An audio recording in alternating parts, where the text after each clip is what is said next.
নমস্কার, Dinhata news live 24-এ সকলকে স্বাগতম। দিনহাটা মহকুমা হাসপাতালে সিজারিয়ান অপারেশনের সময় অসাবধানতাবশত নবজাতকের মাথায় ছুরির আঘাত করেন চিকিৎসক জয়দীপ বিশ্বাস। প্রসূতি বিউটি খাতুনের পরিবারের অভিযোগ, চিকিৎসকের গাফিলতির ফলেই এই দুর্ঘটনা ঘটেছে। তারা জানান, ডাক্তাররা সরকারি হাসপাতালে ডিউটির পাশাপাশি নার্সিংহোম ও ব্যক্তিগত চেম্বারে ব্যস্ত থাকেন, ফলে ডিউটিতে নজর থাকে না। এই ঘটনায় হাসপাতালের অন্যান্য রোগীর পরিবারও ক্ষোভে ফেটে পড়েন। হাসপাতালের সুপার জানিয়েছেন, নবজাতক ও প্রসূতির অবস্থা স্থিতিশীল এবং পরবর্তীতে ভারপ্রাপ্ত ডাক্তারের আশ্বাসে রোগীর পরিবারের সদস্যরা শান্ত হন এবং দিনহাটা থানায় অভিযুক্ত ডাক্তারের নামে একটি লিখিত অভিযোগ দায়ের করেন। ঘটনার তদন্তের দাবি উঠেছে হাসপাতাল চত্বরে।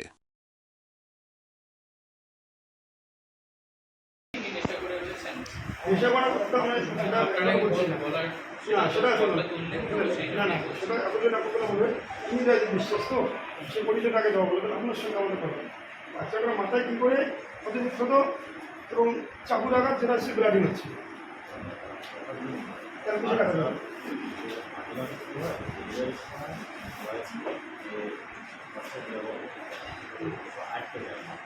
বাস করছেন না, ঘুষ খেয়ে বাস করছেন।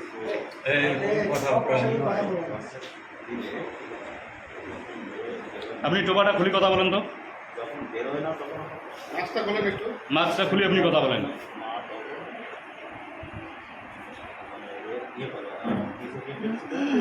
অসুবিধার মধ্যে ছিল তখন পা এরকম যেহেতু কথা বলতে বলার জন্য পাটা এরকম করে হাঁটতে পাটা এরকম টান দেয়, তখন ভাবতেই একটু জোরে বলেন, শোনা যায় না। তখন মাথায় ওর ব্লেড ব্লেড মানে ওই যেটা কষ্টের ছিল এটা নেগেটিভ না, তখন ব্লেড দিয়ে ওটা একটু ইঞ্জিন কতটুকু ইঞ্জিন আছে?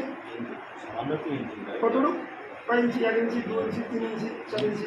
এইদিকে লাগছে, এইদিকে লাগে আবার এইদিকে উঠছে। না না ওটা ব্লিডিং একটা বাচ্চার মাথায় সেলাই আপনি কি ছোট মোটো মনে করেন? ওটা ব্লিডিং হলে একটু স্টেজ দিতে হয় যাতে করে ধরুন আপনার এখানে এতটুকু ফাঁকা আছে বাচ্চার মাথা, ব্লিডিং বেরোয়, ঠিক আছে, ধরুন এখানে আপনার একটু কেটে গেল, কিন্তু এখান থেকেও ব্লিডিং বেরোয় কোনো কারণে, তো আপনার তখন ওটা বেঁধে দিতে হবে না, যাতে ব্লিডিংটা না হয়, সেটার সেই জিনিসটাই করা হয়। না, বাচ্চাটা কি নর্মালি ডেলিভারি হচ্ছিল না সিজার করছিলেন? প্রথমে নর্মাল ট্রায়াল করা হয়েছিল, তারপরে যদি সিজার করছিলেন তাহলে পেশেন্টকে সেইভাবে আপনি স্টেজে নিয়েছেন, নেওয়ার পরে উনি কীভাবে নড়াচড়া করবে? সিজার যখন করছিলেন নিশ্চয়ই পেশেন্টকে সেইভাবে স্টেজারে হয়েছিলেন। এখন পেশেন্টের ডেলিভারি আপনি দায় সারবেন, এটা ঠিক না। নর্মাল ডেলিভারি যদি হয় সেই চেষ্টা প্রথমে করা না, এটা আপনি একদম ভুল এক্সকিউজ দিলেন। এটা তো মানায় যায় না। আপনি যে কাজ করছেন করতে গিয়ে পেশেন্ট নড়াচড়া করে, তার পেশেন্টকে কিভাবে ওখানে রাখছিলেন? নিশ্চয়ই আপনাদের অনেক বাচ্চা আছে, এখন বাচ্চারা যেখানে রাখানো কোনো বাচ্চার মাথায় তো এরকম বা কোনো শরীরে কোনো আঘাত নেই, শুধু আমাদের এই বাচ্চাগুলোই আঘাত মাথায়। ওই বাচ্চাগুলো সিজার অন্য ডাক্তারবাবু করেছেন, তাদের ক্ষেত্রে সেটা হলো না, আপনার ক্ষেত্রে এটা হলো।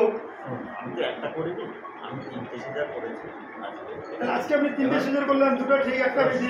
আমার ওখানে কমসে কম 15 থেকে 20 খানা বাচ্চা আছে, 15টা বাচ্চার মাথায় ক্ষত বিক্ষত নেই। তো বিষয়টা যেটাই হোক, আমরা যারা দাবি করছি এই বাচ্চার আমরা দ্রুত সুস্থতা কামনা করছি। আপনি দেখুন, নাহলে আমরা বিকল্প ব্যবস্থা যা করার আমরা করবো। হসপিটাল ইনচার্জকে ওখান থেকে একটা ডাক্তারবাবু 9 জায়গায় করে আপনারা চেম্বার করি চেম্বার দেন, এখানে এসে আপনারা টাইমই দেন না তো হসপিটালে আসি। কি বলবো আপনাকে? হসপিটালে আপনি টাইম দেন, সরকার কি আপনাকে বেতন দেয় না? সব জায়গায় সরকার বেতন পারবে, আপনি 7 টাকা দৌড়ি পারবেন কেন? আমাকে জবাব দিতে হবে আপনার। এখানে সব টাইম মানে ম্যানেজার সাথে কিছু আপনারা কি ভাবছেন? আপনারা এখানে কি ভাবছেন আপনারা? আমরা চাই স্টেপ নেওয়ার নেব, চিল্লি লাভ নাই। শুনো, আমরা স্টেপ আমাদের বাচ্চাটা ওরা সিজন করছে 4টা 12টার সময় বাচ্চা লাগানো 4টার সময়। দাদা আমি এই থেকে ডাক্তার বলছে এইদিকে থেকে দিছে, আমরা এইদিকে উপর করে তাহলে ওকে ডাক্তার না কিছু করছে দায় সারছে তো আপনি হাল ধরতে কোথা আপনি ডাক্তার নেই আপনি হালুয়া দিয়ে ভালো ছিল আপনাদের যদি আমরা রিপোর্ট আপনি একটা ডাক্তারবাবু লোক প্রত্যেকটা নার্সিং কেননা একটা প্যারাসাল কালার একটা মাথা কাটা অনেক পার্থক্য দিনাটাই নার্সিং গেলে আপনার কেসি ভালো চলে নাকি নার্সিং গেলে আপনার কেসি ভালো চলে কি ভাবছেন আপনারা ভাবছেন কি এখানে কি ভাবছেন সরকার যেটা বেতন দিবে তারপরে 9 জায়গায় আপনারা রুগী দেখবেন 9 জায়গায় আপনারা রুগী দেখবেন সরকার যেটা বেতন দিবে 9 জায়গায় আপনার করে একটা চেম্বার দিচ্ছে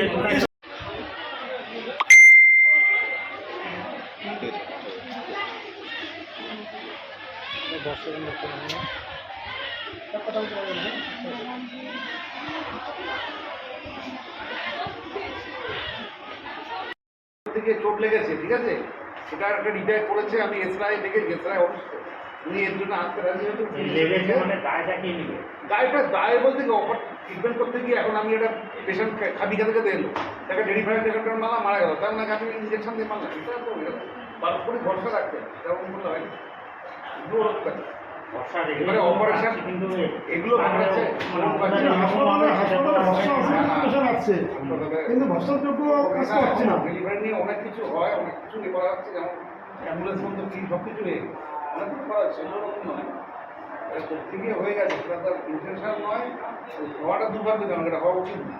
যেটা হয় বেশিরভাগ মাথা মাথা ফুলে যায়, উল্টো বাচ্চা তো, এটা সোজা বাচ্চা না, মাথা ছিল ওপর দিল। রিভারটা কে দিল? রেফারটা কোনো একটা নতুন ডাক্তার এসছে বোঝেনি। হ্যাঁ, আপনি তো এইরকম না না, আমি গেছিলাম এসেন্সিতে দেখে এসেছি। এসেন্সির যে চাইল্ডের ডাক্তার আছে ও দেখছে, ঠিক আছে। এসরায় স্যার আসছেন, এসরায় স্যার দেখে নেবে যে ঠিকঠাক আছে কিনা, যে রিটায়ারিং আছে কিনা। এটা বাচ্চা দুটো মাঝে ক্ষতি হবে না, আর বাচ্চার দায়িত্ব আমাদের। বাচ্চা এখানে আছে, বাচ্চার দায়িত্ব আমাদের। মতো নয় বা শুনবার মতো নয় যে এইরকম একটা মহকুমা হাসপাতালে একটা বাচ্চা জন্মের সময় তার মানে সিজার করার সময় তার মাথার চামড়া কেটে দেবে, বুকে কেটে দেবে, এক্সচেঞ্জ করে দিয়েছে নাইফ দিয়ে। তাহলে সে ডাক্তারবাবু কোন অবস্থায় আছে, কোন পরিস্থিতিতে, আমরাই সবাই অবাক হয়ে যাচ্ছি। একজন গরিব মানুষ যারা প্রাইভেট হসপিটালে তার বাচ্চার চিকিৎসা বা তার জন্ম করার জন্য যে সঠিক টাকা পয়সার ব্যবস্থা না থাকার কারণে মহকুমা হসপিটালে এসেছে, আর ওনাদের সঙ্গে এইরকম ব্যবস্থা। আর ওনারা এত বড় ক্ষতি করার পরেও ওনারা বলছে রেফার করে দিয়েছেন, কোনো দায়বদ্ধতা কোনো কিছুই নেই। আর আমরা কঠোরভাবে জানাচ্ছি দিদি এবং এই এখানকার যে দায়িত্বে আছেন সুপারভাইজার ইনচার্জ আছে, তার কাছে আমরা করজোর অনুরোধ করবো এবং আমরা লিখিত কপিও দেবো যে ডাক্তারবাবুর একটা সঠিকভাবে যাচ হওয়ার দরকার আছে। ওনার ব্লাড টেস্ট, উনি ড্রাঙ্ক অবস্থায় আছেন না কোন অবস্থায় আছেন, সে ওনার মানসিক ভারসাম্যটা আমাদের দেখার আছে, নাহলে এত বড় ভুল হতে পারে না তার। তাহলে এখন বাচ্চার কি পরিস্থিতি রয়েছে? উনি এখন ডাক্তারবাবুরা এখন দায়ভার নিল, তার ব্লিডিং ঢুকতেছে না। ওনারা একটু বলছে যে ব্রেনের হালকা একটা চামড়া কেটে গেছে, যে নার্ভটা ছোটো ছোটো নার্ভ থাকে ওটা পিচকে গেছে, ওটা একটু সময় মতো হয়ে যাবে। ডাক্তার এস রায় বাবু নাকি এখানকার বড় ডাক্তার, তিনি আসছেন, দেখার পরে ওনারা বলছে কোনো সমস্যা নেই, যা হবে আমরা দেখে নেব। এই যে ডাক্তার যারা ডাক্তার অপারেশন করেন তার নাম হয়েছে কি নাম, জয়দীপ বিশ্বাস। আমরা জানি না কী করে এখানে যত হসপিটাল, সরকারি হসপিটাল বাদ দিয়ে এই ছোট্ট একটা শহরে 4-4খানা 5খানা নার্সিংহোম আছে, তা বাদে অজস্র চেম্বার আছে, তা বাদে ছোটো ছোটো বাজারে যে আছে ওনারা ওখানে সময় দেয়। তাহলে এখানে সঠিকভাবে মানে সুস্থ মনস্থভাবে কীভাবে সেবা দেবেন সেটা আমরা জানাই না। এখন কি চাচ্ছেন না? আমরা এখন চাচ্ছি আমাদের বাচ্চা যেভাবে হোক সুস্থ হয়ে যাক, আর ওনার যাচ হোক। কি নাম আপনি? আমার নাম মুর্শিদ হাসান, ওরফে মিঠুন। বাড়ি? বাড়ি আমার ওকরাবাড়ি। আচ্ছা, যে শিশু বাচ্চাটা আজকে মানে সিজারের সময় তো ঘটনাটা, হ্যাঁ, সিজারের সেই শিশু বাচ্চার বাবা মার বাড়ি? বাবার ওই বাপজি গাছ আমাদের পার্শ্ববর্তী। তার মানে এখনো আপনাদের সম্পূর্ণ কথাবার্তা হয়নি ডাক্তারদের সঙ্গে? ডাক্তারবাবুর সঙ্গে কথা হলো, উনি বলছে যা আছে আমরা দেখছি, আপনাদের কোনো টেনশনের কারণ নেই। প্রথমে একজন ডাক্তারবাবু ছিলেন, উনি বলে দিলেন যে বাচ্চাকে রেফার করে দিলেন শিলিগুড়িতে নিয়ে যান। মানে দেখছে এখানে মানে অশিক্ষিত মানে একটু সেরকম লোক দেখছে, গ্রামের লোক, গাইয়া লোক দেখছে, যার জন্য ওনাকে এইভাবে দায় সারাচ্ছিলেন। তারপরে আমরা বলে দিলাম, এখন উনি নিলেন দায় যে ঠিক আছে আমরা যা কিছু এটা করবো। কিন্তু আমাদের যেটা মেইন করণীয় ওই ডাক্তারবাবুর জাত, তার ব্লাড টেস্ট সব কিছু আমার দেখার আছে। হ্যালো, কাঁদলে হ্যাঁ